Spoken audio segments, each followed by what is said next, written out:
of my people. I'm very proud to stand before you today, not to go through the history of the Palestinian issue and the suffering of the Palestinian people, but only to show our appreciation and how much we value your position, your noble stand with the people of Palestine, and to reassure you that the people of Palestine was born to resist injustice, was born to fight occupation. It's a task was given to us before our birth, and we should fulfill it. It's a must for us. We fight to secure, number one, the first Qibla of Islam, Al-Majd al-Aqsa, and that is our duty, no matter how long it will take, and no matter how much sacrifice we have to give. It will always be priority for us that Jerusalem, Al-Aqsa Mosque, must be liberated. You all watch and see how the Palestinians suffer, just like the rest of the world. And yet, you see on the other hand, the hypocrisy of many Western countries related to this issue, the Palestinian issue. And that's what makes the Palestinian, it doesn't make us weak, it makes us more strong. Because that means that injustice is not only in Palestine, but it's elsewhere. And we have to fight it wherever it is. The people in Palestine today are facing unprecedented situation that no other nation has faced before. We have almost 100,000 casualties between martyrs and injured in an area called Gaza Strip, which is as big, little bit bigger than Dhaka. This is the size of Gaza, with 2.4 million people. The 7th of October was not the beginning of the war, was not the beginning of the genocide, was not the beginning of the aggression. It wasn't just an episode in this long series. The Palestinian people decided, after 17 years of besieged, of inhumane, lack of food, lack of electricity, lack of fuel, lack of medicine, lack of everything. We were kept in the biggest prison in the world, the open air prison, Gaza Strip. We had three choices. We had to choose one. Either we accept the occupation in our land and live with it, or we just pack our stuff and leave the country, or we fight. And obviously, we did exactly what you did in 1971. You fought and you won, and you gained your dignity, independence, and you became a state. That's what we want. That's what any human being on this earth, normal human being would do, is to resist occupation. Protect your home, protect your children, protect everything dear to you. So we're not doing something special. What we're doing is something like any other nation would. Neither we want anything special. We just want to live in peace.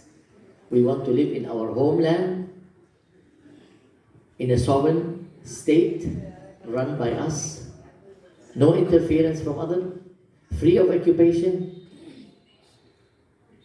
and have relation with everybody on this earth. We were born humans, and we will die as a human. What did Bangladesh do to Palestinians?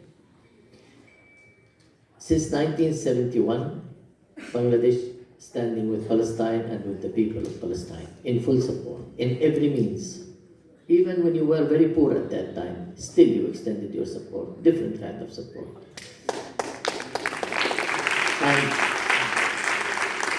this is the thing which will always be recorded in the history of the Palestinian people. that the people of Bangladesh, our brothers and sisters in a country who's about 4,000 miles away, are standing in support with us in every means. That we will always teach our children and the generation to come about Bangladesh and about the noble tradition of Bangladesh. Now, what needed to be done? The latest development in Palestine is, as you all know, the ICJ. Some people are frustrated and some people are optimistic. Well, I am very optimistic about this issue, and let me explain why.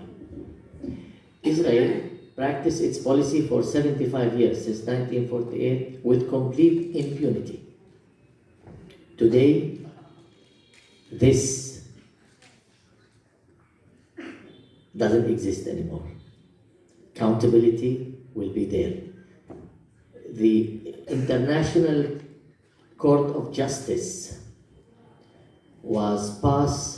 did pass the test, because what South Africa did, and later on Bangladesh, because Bangladesh became part of the lawsuit, what this court was, it has to answer, not us, it has to answer the international community, that is this court is legal court or illegal court? Is it a political court which serves political agenda for the superpower, or it serves people who are under occupation?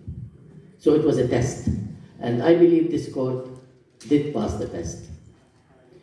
It's true that the court did not direct Israel or order Israel for a ceasefire, because they know the result. Israel already refused a ceasefire.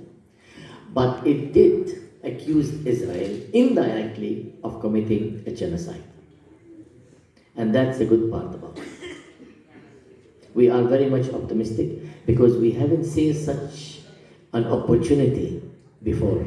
This is the first time we have this opportunity that 14 judges out of 15 international judges voted for South Africa against Israel. That means voted with justice. Now we have to build on that. We cannot just wait for the international community to solve our problem. We have to solve the problem by our hand. How do we solve the problem? We will always need the full support of the whole world, but mainly the support of the Arab and the Muslim world. It's very essential. Without that support, we will not be able to continue our struggle. You should know that. And each one of you can do something. Through the internet, through social media, through anything, through WhatsApp messages. Everyone should do his part. And collectively, we'll find out that we have done a great deal. Don't give up on the Palestinian. Continue your support in every means possible. I'm sure you will, and you will never give up. And we will never give our struggle. We will never give our sacrifices. We will do everything in our power to gain our independence.